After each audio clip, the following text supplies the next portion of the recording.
ang GMA Regional TV, One Mindanao. Aniya na ang mga dagkong balita karong adlaw sa One Mindanao.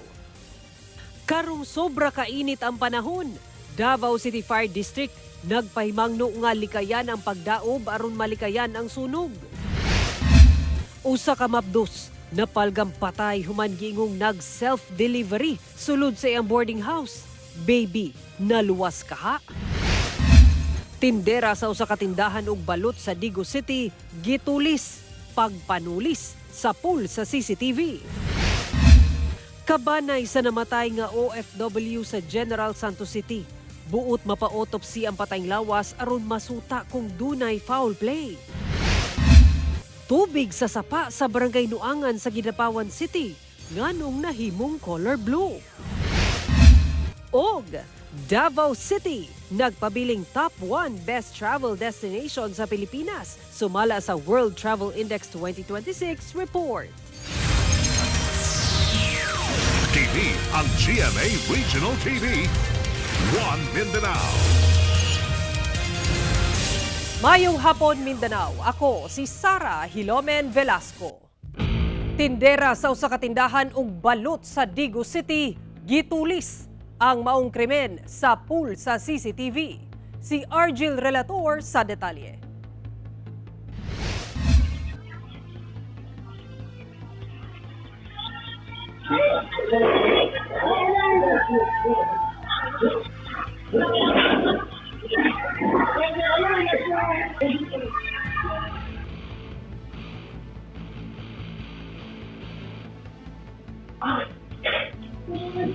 CCTV nakapwesto sa counter ang tindera nining balutan sa Barangay Zone 2 Digo City alas 2 Lunes sa kadlawon.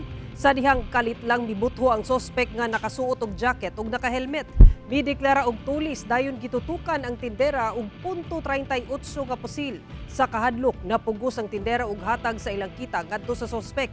Giling misibat ang sospek dala ang sobra 4,000 pesos nga kita sa maong balutan. Sirado pa sa karon ang maong branch sa balutan sanglit na trauma matud pa ang tindera sa hitabo. Nanawagan ang tag-iya sa maong balutan sa otoridad sa Digo City LGU nga sulbaron ang insidente sa tuli sa maong syudad sanglit apektado gayud silang mga gagmay nga negosyo. Sumala sa Digo City Police, padayon pa nilang ginaila ang sospek.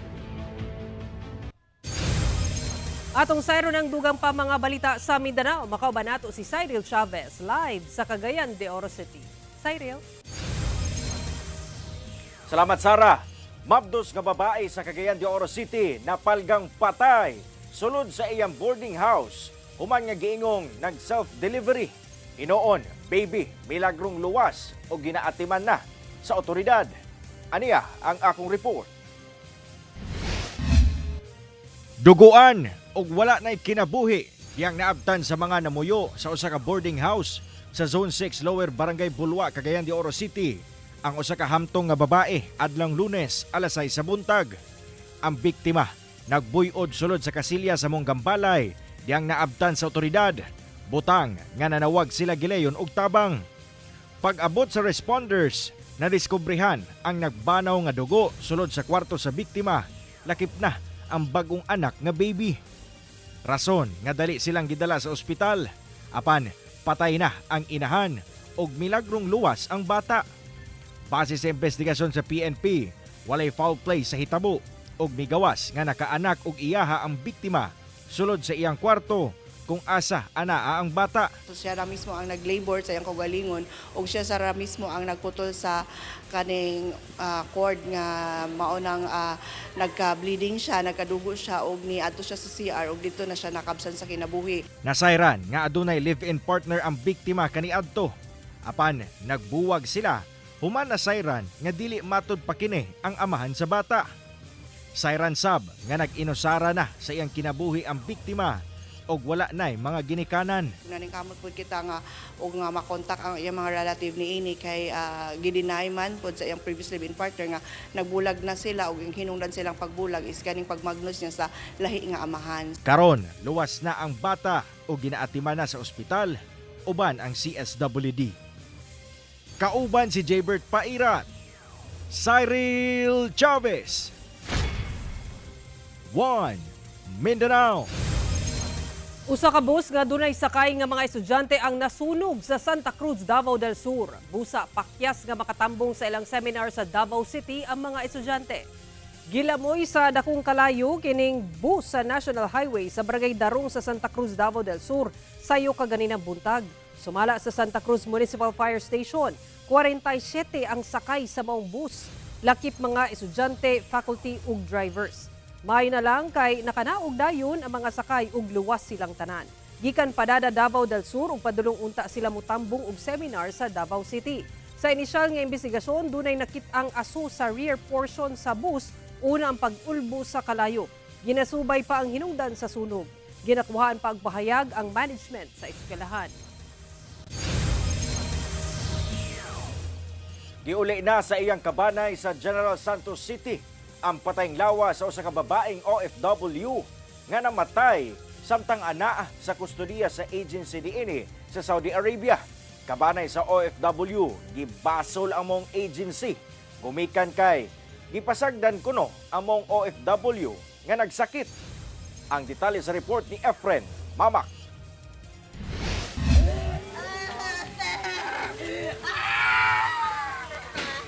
Igo na lang sa paghilak ang nahimo sa kabanay diyang gisugat ang patayng lawas sa 24 anyos nga OFW nga si Queen Jo Lacrita sa General Santos City International Airport pasado alas 8 sa buntag adlang Miyerkules.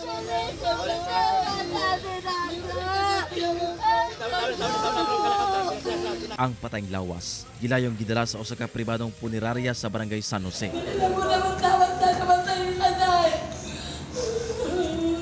Nasuta nga una namatay ang maong OFW sa Dammam, Saudi Arabia niadtong April 8. Na aksidente kuno kini sa balay nga gitrabahoan ni ini isip domestic helper magduwa ka semana gikan sa pagsugod og trabaho. Tunig doon na siya nagtrabaho, nana siya, siyang mama, ako, na-slide daw siya, murag galipong siya, dala siya yung amo, gipaspil siya, outfit check lang, okay man. Apan nagdesisyon ang maong OFW nga muuli na lang sa Pilipinas ug gi-turn over kini sa iyang amo sa iyang agency. Apan giinitan daw kini sa maong agency. Pag abot niya dyan, kuha naman yung cellphone niya. Wala po kabalo kay basig may plano sila sa kuha anak nga, siyempre, murag lugi ba sila, siyempre, grabe lang gasto ba ito, back out na akong anak. O basig murag giinitan ba? Nasuko ba si agency siya? Apan diyang nakatawag ang maong OFW sa kabanay ni ini sa Jensen, gibutyag kuno ni ini nga gipasagdan kuno siya samtang dunay gibating sakit. Madi, dili na ko ka tindog, sakit daw kuhan. Bato di kuhag video sa atong kauban niya. Wala ng cellphone. Wala ko niya pakaon na diri. Lisod ang tubig, di muhatag, ang tambal na ko. Wala, ang nag-produce pa sa tambal katong makauban niya mga nigra. Kamutamutan lang palit. Hangtod nga, nahibawan na lang nga ana-ana sa state of coma ang maong OFW sa ospital ug namatay. 11 din siya nagsakit. Wala yung agency na kuhan siya. Bato na balaan na wala nagaliw ka kanak. Di dala na sa ospital. Pag-abot sa ospital, murag manok na po julog doon. Di pasagdan na rito. Nagbangutan karon ang pamilya ni Queen Jo Lacrita kalabot sa maong hitabo ug mituo sila nga dili natural death ang gikamatyan sa biktima. Busa anda matud pa sila nga ipa-autopsy ang patayng lawas niini aron masuta kung dunay foul play o kung dunay foul play anda matud pa silang mapasangkat og kaso. Pero may nakasulti po dito na. Sige, lahat na ito. Muna na ang kwapo ni Dr. Samoa. Diyan natin malaman ni Popsi ginamo. Makitaan na mo yung kamatayon, matagaan mo ba justisya. Dili yung tani mamatay kung dili nila gipasagdan ni dito. Gipasagdan nila ni. Gisulayan sa GMA Regional TV 1 Mindanao nga makuhaan og pahayag ang Department of Migrant Workers apan wala pa kini miluwat og pahayag. Gibisita sab namo ang opisina sa agency nga gi-applyan sa mong OFW apan wala pa kini miluwat og opisyal nga pahayag. Apan mitabang kuno kini sa pagpauli sa patayng lawas sa maong OFW. Mag yung tutukan na mo na kung unsagi ang pagpangitabo para masatisfied po na pamilya. Kauban si Gary Balantay ug Bong Vicencio, Efren Mamak. 1 Mindanao. Walay bagyo o bisan unsang pagdaot sa panahon nga posibleng makaapekto sa nasod. Padayong mupatigbabaw ang easterlies o ang init nga hangin gikan sa dagat Pasipiko. Ugma, base sa latest forecast sa Pag-asa, siyam ka lugar ang posibleng makasinati og anaa sa danger level nga heat index o ang init nga babati sa lawas sa tao. Apan bisan sa kainit sa panahon, posible gihapon ang mga pag-ulan sa pipila ka lugar. Base sa datos sa Metro Weather, dunay katag-katag nga pag-ulan sa Zamboanga Peninsula, Northern Mindanao, Davao Region ug Soc-Sargen. Busa kanunay magdala og panagang sa init ug ulan, mga kapuso.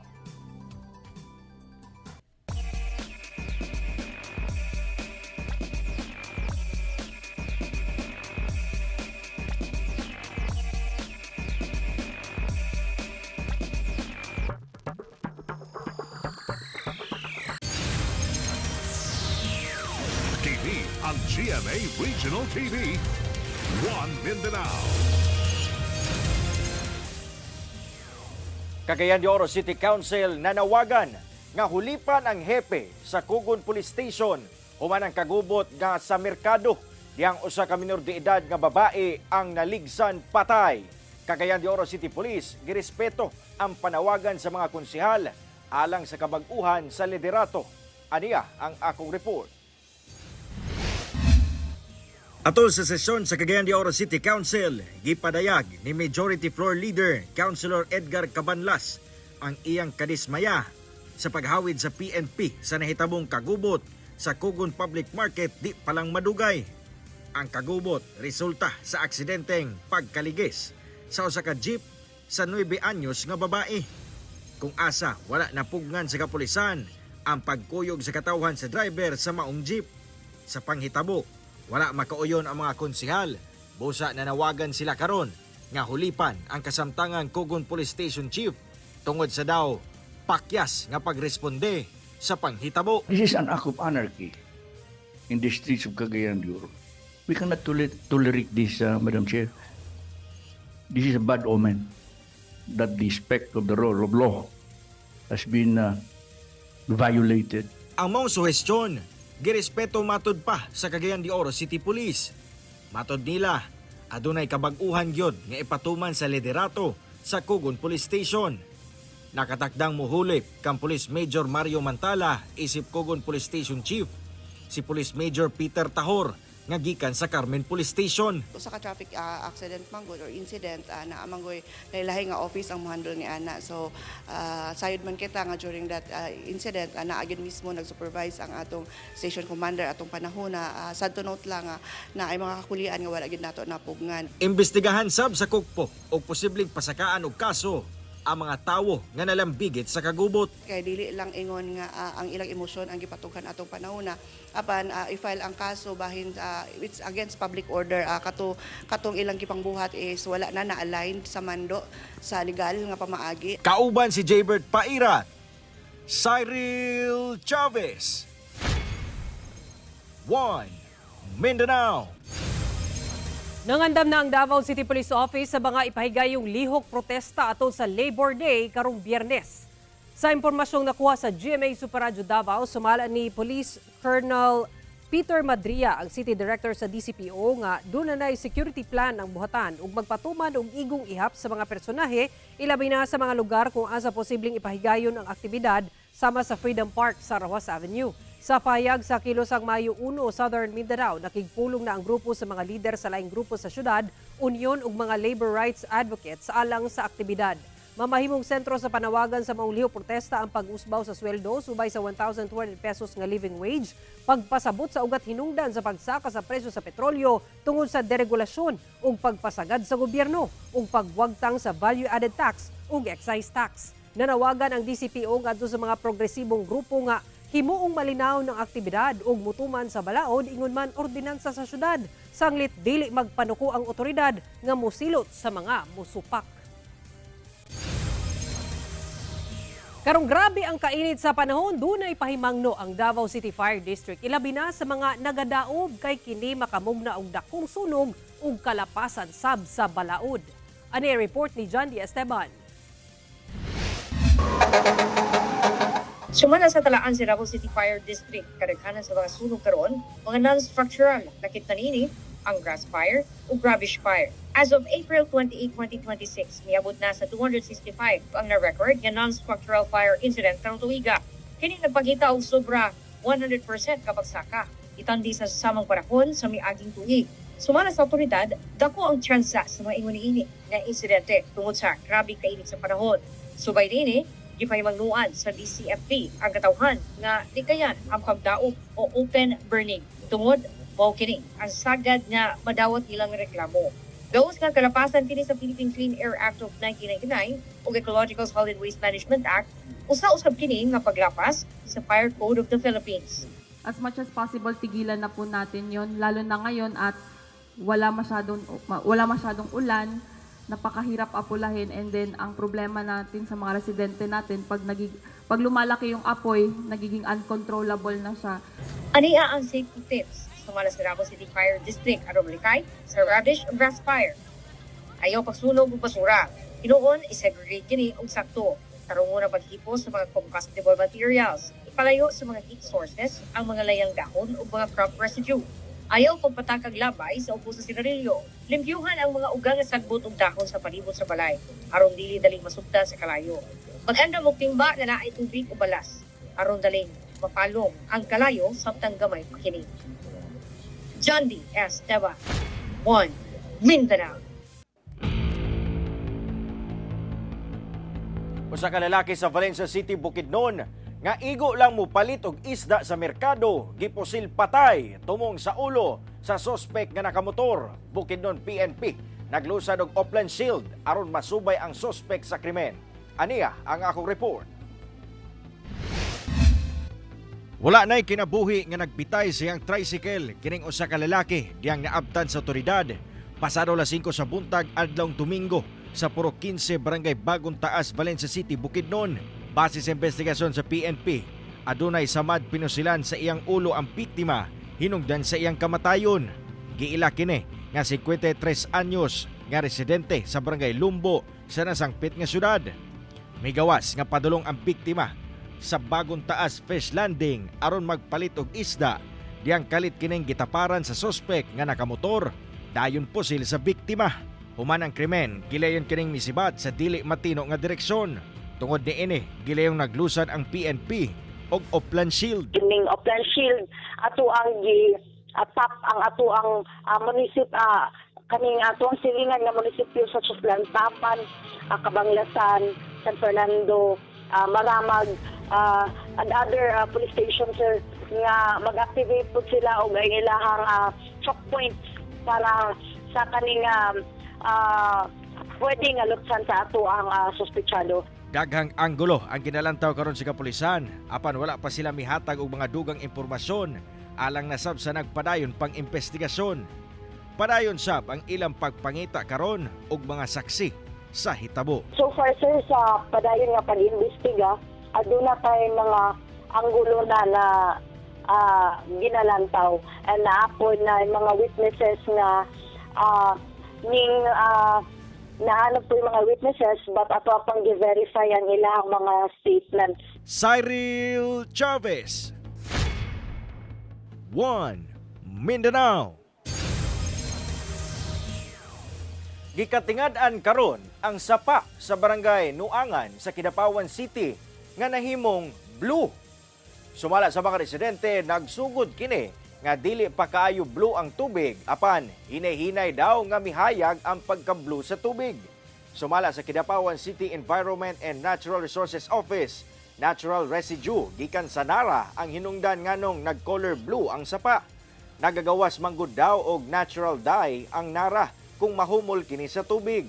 Wala daw kini daotang epekto sa mga tao o hayop bisan nag-color blue ang maong sapa.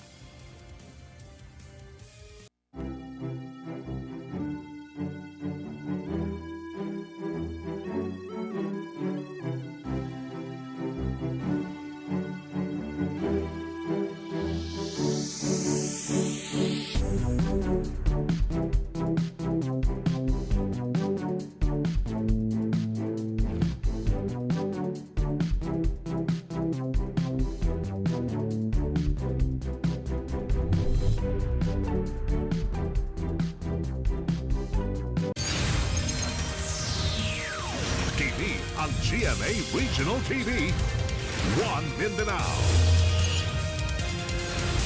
Sa Sa duha ka sagonsong tuig giila sa World Travel Index, ang Davao City isip number 1 best travel destination sa Pilipinas.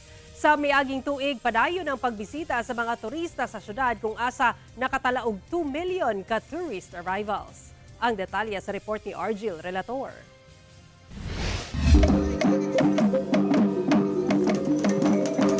Mga suruyanan nga nagahulagway sa mabungahong kultura, kasaysayan ug kinaiyahan.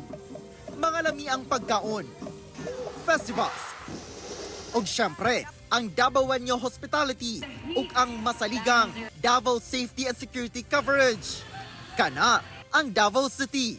Sa score nga 75.66, ang syudad nagparayong nanguna sa infrastructure, affordability, tourism experience ug overall visitor satisfaction. Base sa World Travel Index April 2026 report. Busa, deserve gayod nga magpabiling top 1 best travel destination sa Pilipinas sa 2025 o karong tuiga ang Davao City. Ning bag-ulang gilusad sa Davao City Tourism Operations Office ang bagong tourism circuits aron dunay bagong experience og more reasons nga mobisita ang mga turista sa syudad. While nag-increase itong tourist arrivals, nagadagan po ng experiences sa mga travelers, no? And syempre, kami ang mga efforts na limited to like the big events. Ang katog yung efforts sa ato mga establishments, mga SMEs, labi na sa kanang kung asa matulog ang mga travelers, kung asa sila mag-dine-in, o kung asa na experience, no? Katog yun ang mas ato ang ginapangalagaan o ginasuportahan, no? Sa miaging tuig, anaasa 2 million ang tourist arrivals sa syudad. Gani karong first quarter pa lang sa 2026, doon na nakitang 17% ka increase kung itandi sa samang period sa milabay nga tuig. Lakip sab ang parayong ginapahigayon nga meetings, incentives, conferences o exhibitions o mais sa syudad.